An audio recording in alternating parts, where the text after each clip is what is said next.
اعوذ باللہ من الشیطان الرجیم، بسم اللہ الرحمن الرحیم۔ یہ دافع الصبیان ہے، کہیں بھی تکلیف ہو، درد ہو بچے کے، یہ تویز ہے، یہ لکھ کر آپ ڈال سکتے ہیں۔ پڑھ کر درد کے مقام پر آپ دم کریں، آرام آئے گا۔ بسم اللہ الرحمن الرحیم۔ سب سے پہلے درود و سلام، الصلاۃ والسلام علیک یا سیدی یا رسول اللہ، الصلاۃ والسلام علیک یا سیدی رحمۃ اللہ عالمین صلی اللہ علیہ وسلم۔ بسم اللہ الرحمن الرحیم۔ یقول امیر المومنین علیہ السلام،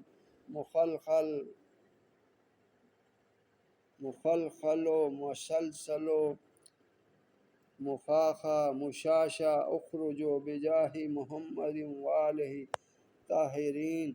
3 مرتبہ یہ دعا پڑھ کر درد کے مقام پر ہاتھ پھیرے، انشاءاللہ درد غائب ہوگا۔ مجرب المجرب ہے یہ، دعا میں یاد رکھیں۔ چینل کو لائک کریں، سبسکرائب کریں۔ السلام علیکم ورحمۃ اللہ وبرکاتہ۔